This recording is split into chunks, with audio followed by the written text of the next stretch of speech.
Hello friends, कैसे आप सब लोग? And thanks for watching my channel. और एक और हफ्ता ख़त्म हो चुका है और ये मैं बोलूँगा इस साल का सबसे अहम हफ्ता है जो ख़त्म हुआ है, क्योंकि हम अगले हफ्ते रिज़ल्ट में एंटर करने वाले हैं। बड़ा इलेक्शन रिज़ल्ट है और वोलेटिलिटी बाज़ार में दिखाई दे रहा है। तो देखते हैं कि क्या हो रहा है और क्या हो सकता है और हम अपने आप को किस तरीके से शांत रख सकते हैं। ठीक है, उछल के ज़्यादा कोई मतलब नहीं है। अगर आप प्रोफेशनल हैं तो उसको मेरी ज़रूरत नहीं है, लेकिन अगर आप प्रोफेशनल नहीं हैं तो शायद कुछ हेल्प मिल जाए आपको। एनीवेज, ये निफ्टी का क्लोज़ है फ्राइडे का। आप देख सकते हैं महीने का आखिरी दिन ख़त्म हो चुका है, 42 पॉइंट ऊपर है, फ्लैट है। वहीं बैंक निफ्टी लगभग 0.62% ऊपर है, 300 पॉइंट। तो बैंक निफ्टी कहीं ना कहीं आउट परफॉर्म कर रहा है निफ्टी को। ये मैंने पिछले हफ्ते ही बोला था कि निफ्टी कई महीनों से बैंक निफ्टी को आउट परफॉर्म कर रहा था। अभी वो जो गैप है वो बैंक निफ्टी फुलफिल कर रहा है निफ्टी को आउट परफॉर्म करके, लेकिन मोर और लेस दोनों साथ साथ ही कदम ताल मिला के चलते हैं। नाउ पिछले 5 दिन का परफॉर्मेंस देखिए निफ्टी का, जो 450 पॉइंट नीचे, लगभग 2%। वहीं अगर हम बैंक निफ्टी का देखें तो आधा परसेंट भी नीचे नहीं है, ये भी नेगेटिव है, लेकिन 0.38%, 186 पॉइंट। तो जैसे कि मैं बोल रहा था, निफ्टी अंडर परफॉर्म कर रहा है। और पिछले एक महीने का अगर आप देखेंगे तो आधा परसेंट निफ्टी नीचे है, मतलब फ्लैट ट्रेंड है। और बैंक निफ्टी भी जो है, ये भी देखिए आप, आधा परसेंट नीचे है, 247 पॉइंट नीचे। तो मैं जैसे कि मैं बोल रहा था, अगर आप एकदम नियर टर्म में देखेंगे तो आपको दिखेगा कोई अंडर परफॉर्म, कोई ओवर परफॉर्म करता हुआ, लेकिन over a period of time ये एक साथ ही चलते हैं। और पिछले 6 महीने में 11%, मैं इसलिए दिखा रहा हूँ।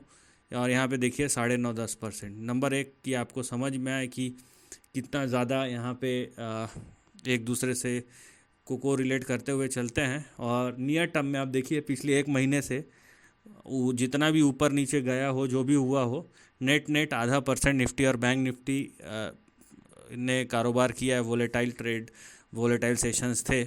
लेकिन ये इलेक्शन से पहले आप चाहे देख लीजिए कि बहुत सारी चीज़ें होती हैं, परसेप्शन ही बिल्ड होता है और क्या होता है। और at the end of the day buying और सेलिंग होता है। कौन क्या कर रहा है वो मैटर नहीं कर रहा है कि आज कोई न्यूज़ आया तो उसके वजह से कल कोई। बाज़ार में खरीदने बेचने वाले वो नहीं होते जिसको आप न्यूज़ चैनल्स पे देखते हैं। मैं पॉलिटिकल न्यूज़ चैनल्स की बात कर रहा हूँ। वो होते हैं जो बाज़ार में पार्टिसिपेट करते हैं। एनीवेज, तो देखिए रिज़ल्ट है 4 तारीख को, और 4 तारीख हो रहा है मंगलवार। ठीक है,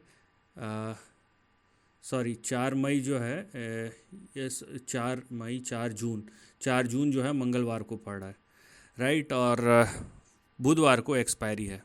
तो नो डाउट वोलेटिलिटी तो ताबड़तोड़ वोलेटिलिटी होगा, और लोग जाहिर सी बात है कि कूदेंगे, क्योंकि सबको अपना अपना किस्मत आजमाना रहता है। और दूसरी बात यह है कि आपको, आपके जो भी ब्रोकर है उनके तरफ से मैसेजेज आ जाएंगे कि बास्केट ऑर्डर नहीं होगा, फिर प्रीमियम्स का, फिर इधर उधर 10 चीज़ें होंगी उस दिन। ठीक है, तो अगर आप ये सब के आदी नहीं हैं तो ज़रूरी नहीं है कि आप एक्सपायरी डेट को ही प्ले आउट करें, क्योंकि उस दिन प्रीमियम कम रहेगा और आपको मुनाफा ज़्यादा मिल सकता है, लेकिन रिस्क भी उतना ही है। ठीक है, और प्लस बहुत बार ये भी चांसेस रहते हैं कि ये नंबर्स तो छोड़िए कि ऑर्डर्स पंच नहीं होते, आपको पता है टेक्निकल ग्लिच। तो ये सब रिस्क है, तो बेटर है कि आप मंथली कॉन्ट्रैक्ट उठाइए, आराम से शांति से बैठिए। अगर आपको बहुत ज़्यादा इंटरेस्ट है तो करना ही है, तो मंथली कॉन्ट्रैक्ट उठाइए, शांति से बैठिए। आप थोड़ा कम कमाएंगे, लेकिन वो टेक्निकल ग्लिच आ गया तब तो कमाए नहीं कमाए क्या फ़र्क पड़ता है। और उस दिन वॉल्यूम सबसे हाईएस्ट रहते हैं। ठीक है, तो चीज़ों का ध्यान रखिए बस, बाकी तो आपकी इच्छा, आपकी मर्ज़ी। चलिए हम ट्रेंड के बारे में बातें करते हैं। उससे पहले ऑप्शन चेन को देख लेते हैं। ठीक है, ये निफ्टी का ऑप्शन चेन है और आपको देखने मिलेगा यहाँ पे डेटा। ये 6 जून का है, तो 6 जून बोले तो आपका थर्सडे। तो बैंक निफ्टी का वेडनेसडे को एक्सपायरी होगा और निफ्टी का थर्सडे को। यहाँ पे आप देखिए निफ्टी क्लोज कहाँ हुआ है, 22,530 पे। ठीक है, 22,530। अब देखिए 22,000। अब सबसे ज़्यादा ओआई बिल्डअप कहाँ पे है? 22,500 पे। ये तो समझने वाली बात है। लेकिन अगर आप आउट ऑफ द मनी में जाएंगे तो कॉल में सबसे ज़्यादा ओआई बिल्डअप कहाँ है? 23,000 पे। और पुट में सबसे ज़्यादा ओआई बिल्डअप कहाँ है?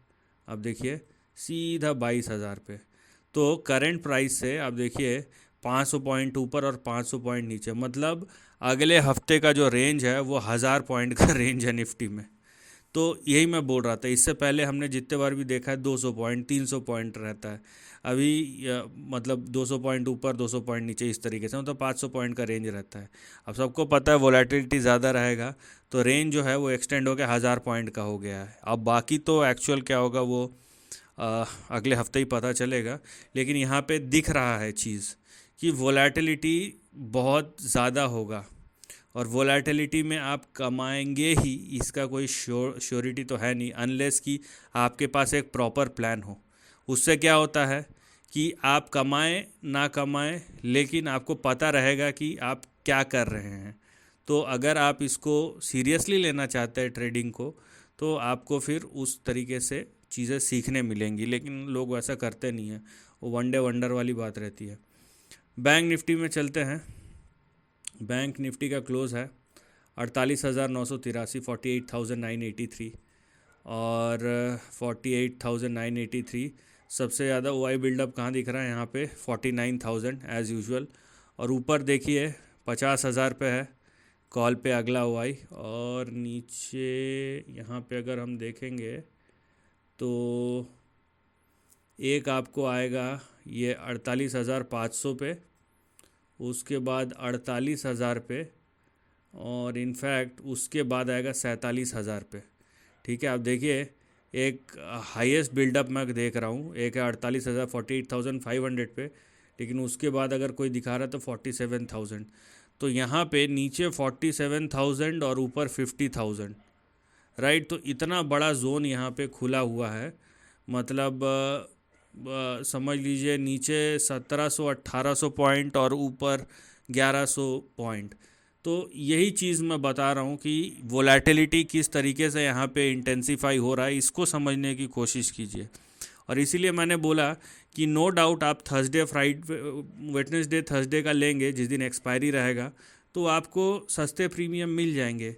लेकिन वो उसी दिन मार्केट उस तरीके से जैसा आप सोच रहे हो परफॉर्म करे, वैसा अगर करे तो ठीक है, नहीं किया तो यहाँ पे बस एक ही फैक्टर है जो है टाइम। अगर आप अपने आप को थोड़ा सा टाइम देते हैं तो आपको ट्रेंड भी समझ में आएगा, प्लस आपका जो रिस्क है वो बहुत हद तक कम हो जाता है। ठीक है, तो ये बात है।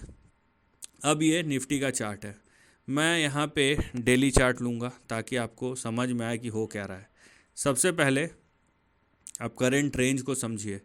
अब क्योंकि निफ्टी फिर से इस रेंज में चले गया है जहाँ पे ऊपर 22,800 का रेजिस्टेंस है, 22,800 22,810 का रेजिस्टेंस है, और नीचे जो आपका सपोर्ट है वो है 21,800 का। तो ये इस रेंज में फिर से चले गया है। ठीक है, आपको यहाँ पे दिख रहा होगा। तो अगर आप ऊपर जाना चाहते हैं या अगर आप अपसाइड के लिए देख रहे हैं निफ्टी में, तो 22,810 के ऊपर जाना पड़ेगा। और अगर आप इस रेंज को देख रहे हैं कि अगर ये रेंज ही प्ले आउट होना है, तो यहाँ पे देखिए आपका जो सपोर्ट का रेंज है वो कुछ इस तरीके से है। मैं इसको एडजस्ट कर देता हूँ लेवल्स को थोड़ा सा। तो नीचे है आपका 21,738, 21,738 और 21,844। तो ये आपका रेंज है। तो फिलहाल अगर आपको अपसाइड जाना है तो निफ्टी को या तो सपोर्ट पे आने दीजिए जो कि 21,700 से 21,800 के बीच में है, या तो ब्रेकआउट होने दीजिए जो कि 22,810 के ऊपर है, राइट। मैं आपको बड़ा रेंज दिखाता हूँ। अगर तो मार्केट में कुछ ज़्यादा ही वोलेटिलिटी है तो ये जो रेंज है, जो मैंने इससे कई महीने पहले इसके बारे में डिस्कस किया था, तो वो कुछ इस प्रकार से है। आप देखिए यहाँ पे, ठीक है। अब आगे क्या होने वाला है ये प्राइस को डिसाइड करने दीजिए, आप डिसाइड मत कीजिए। जो लेवल्स दिए गए हैं या फिर जो लेवल्स आपके हैं, जो अगर आपको समझ में आता है तो आप उस पर वर्कआउट कर सकते हैं। अगर नहीं समझ में आता है तो बेटर है कि प्राइस को डिसाइड करने दीजिए वो कहाँ जा रहा है। यहाँ पे आपका बड़ा सपोर्ट फिर इसलिए इस जोन के हिसाब से 21,130, 21,130 के आसपास आएगा। करेक्शन वाइज अगर ये करेक्ट होता भी है तो मैं ज़्यादा कुछ बात नहीं कर रहा हूँ, मैं 5-6% की ही बात कर रहा हूँ अगर होता भी है तो, ठीक है। लेकिन बात यहाँ पे है कि आप टाइम करने की कोशिश करेंगे तो देखते हैं क्या होता है कि क्या यहीं से घूम जाता है। मान लीजिए रेंज के बीच में, इसी बीच में 21,800 से लेके 22,800 इसी बीच में अगर अचानक से कोई मूव आ जाता है और निफ्टी ऊपर चले जाता है तो वो तो मतलब उसको आप कैसे पकड़ेंगे, फिर वो तो एक रिस्क या चांस लेने वाली बात होगी। तो यही चीज़ है जो आपको समझनी है।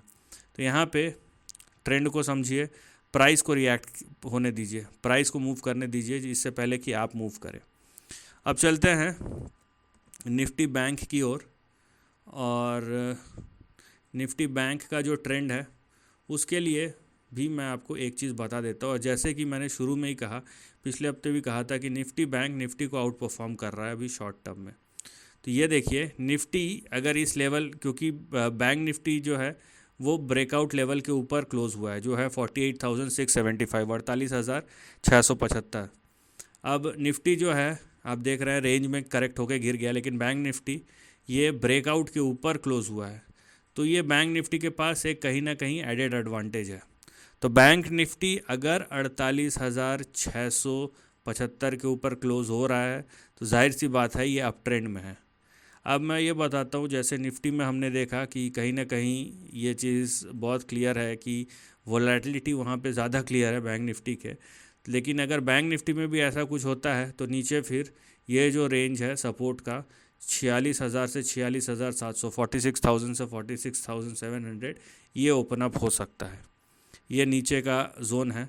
और ऊपर का अगर आप देखेंगे जोन तो इस तरीके का कुछ है, ठीक है, इस तरीके का आपको कुछ दिखाई देगा।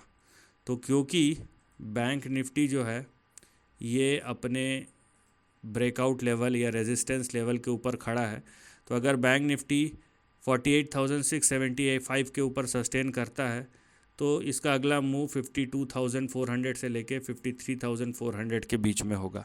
As simple as that. तो बात यह है, चाहे निफ्टी हो या बैंक निफ्टी इस ऐसी जगह पे पोजीशन्ड है जहाँ पे आपको वोलेटिलिटी भी दिखता है और एक अनयूजुअल मूव भी हो सकता है और ऑप्शन चेन भी वैसा ही कुछ इशारा कर रहा है। लेकिन आप अगर कंपैरेटिवली पूछेंगे तो बैंक निफ्टी का चार्ट ज़्यादा स्ट्रॉन्ग है बनस्पत निफ्टी के, अगर आप करंट ट्रेंड को आप एनालाइज करेंगे। लेकिन अब वो उस दिन डिसाइड करेगा कि मंगलवार को किस तरीके से होता है और क्या होता है, ठीक है। तो मैं यही कहूँगा कि प्राइस को बोलने दीजिए कि प्राइस क्या बोलना चाहता है। नाउ बात यह है कि अगर आप ये सोच रहे हैं कि कौन जीतेगा कौन नहीं जीतेगा उस पर मैं कुछ बोलूं, या वैसे एक्सपेक्ट नहीं कर रहा होगा कोई भी, लेकिन अगर आपको लगता है तो एक बात याद रखिए, मेरे को कुछ बोलने की ज़रूरत नहीं है, पहली बात।